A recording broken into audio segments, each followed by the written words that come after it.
Let's start off with who Black Umbrellas is. Give us a brief history and why you're interested in helping black businesses specifically.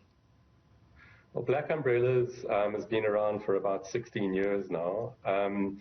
We originally started to address the high failure rates of emerging black-owned businesses within South Africa, and also the low levels of entrepreneurship. So it was really encouraging entrepreneurship as a so-called career choice or a way forward, and then to be able to provide a supporting or supportive, nurturing environment within which to assist the businesses that were within our program. So a lot of the research shows that most startup businesses in South Africa fail within the first 3 years.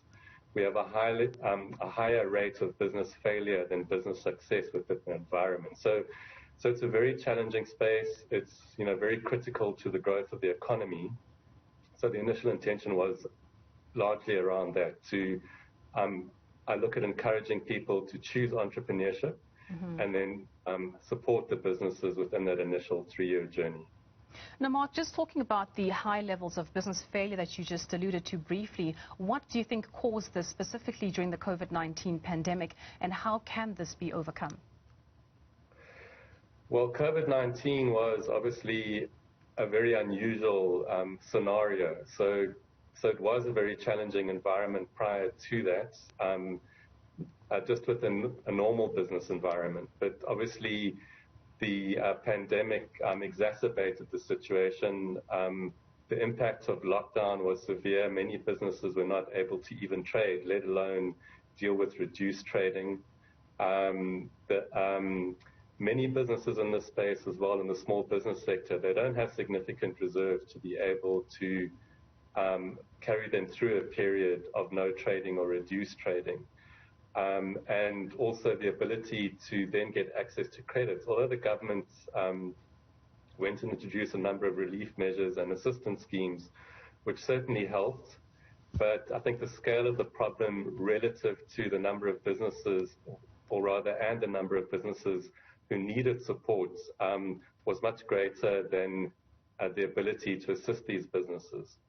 So we're looking at quite a dire situation with small businesses in South Africa in terms of the ability to continue. We're looking probably at about 10% of small businesses not making it through, which doesn't sound like a large percentage, but if you're looking at a scenario where we have around 2.5 million small businesses in South Africa, 10% is a significant number. And then obviously you have the knock-on effects around unemployment, et cetera, So we really need to pull together to do something about this. Well, how then is Black Umbrellas repositioning itself then to meet some of these needs of a world altered by the pandemic? So we, up until COVID hit, we had followed a model of running physical business incubators. It had been a very successful model which had achieved international recognition. We had supported over 2,000 businesses, created and preserved over 12,000 jobs through the businesses that we supported. But it was running large physical premises, and we had 9 of these effectively around the country, supporting around 200 businesses at the time. So I think, as was seen with most businesses in a COVID-impacted economy, having large physical presences wasn't the ideal situation to be in. So we were fortunate in that we had already started building a virtual incubation platform around October 2019. So by the time the lockdown hit, we're already fairly far down the line on our way to digitizing our business and running a virtual model as opposed to a physical model. So that's probably the first thing that we did, is we digitized our business. We took it online. We reduced our physical presence in terms of space, incubation space. We have kept a presence within the regions within which we operated to be able to support businesses, but more through having people in those regions than having the physical premises.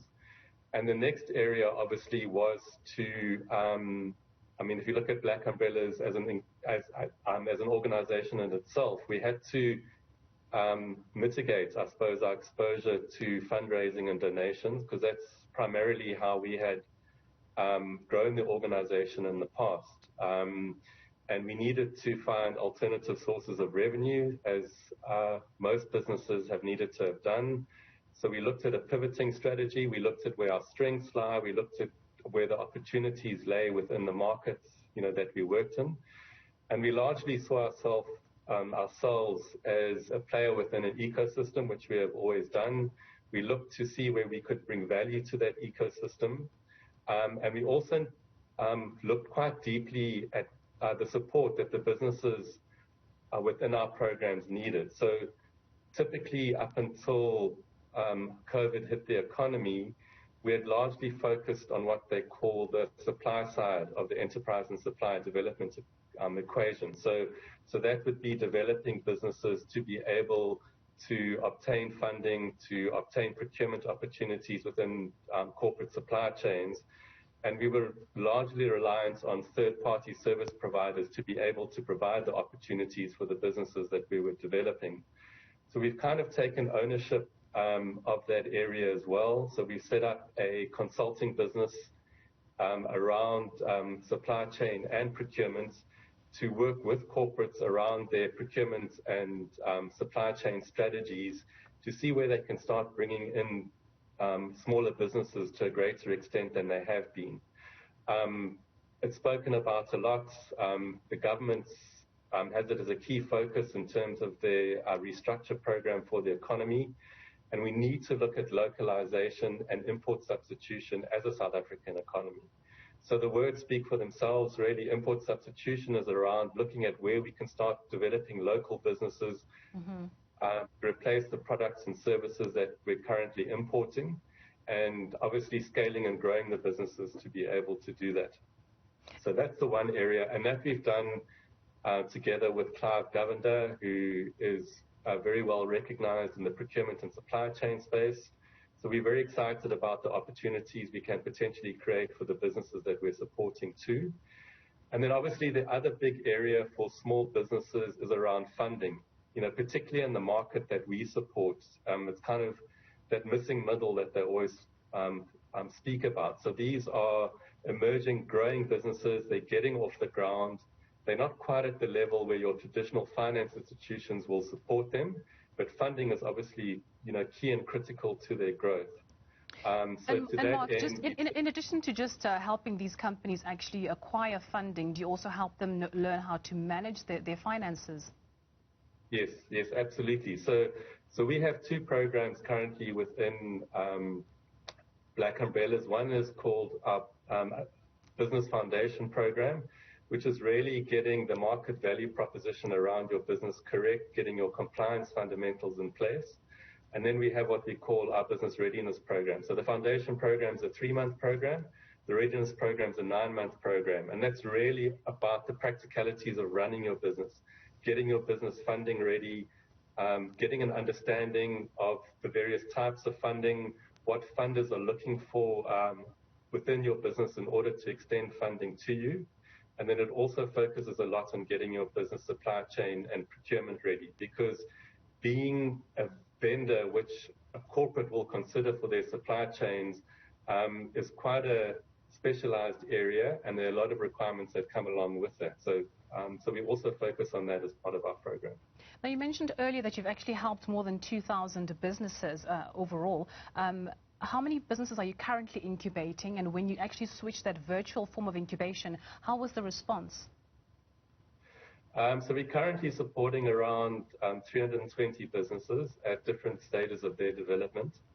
And the response to the virtual incubation has been great, because the big limitation beforehand was that we could only support businesses who were located where the incubators were located. So although we were in Cape Town and Port Elizabeth, Richards Bay, the Northwest Limpopo, etc., we could only really help businesses who were within those geographic areas. Now we can help a business anywhere, provided they have a device and they've got connection to the internet. So we now I'm starting to support businesses in the Northern Cape, the Free State and Mpumalanga, where we were never previously, and we've seen a fantastic intake, or rather uptake. in terms of the virtual incubator. Well, let's leave it there for this afternoon. Thank you so much for joining us, and all the best with the good work that you are doing to try and help all of these small startups in the country.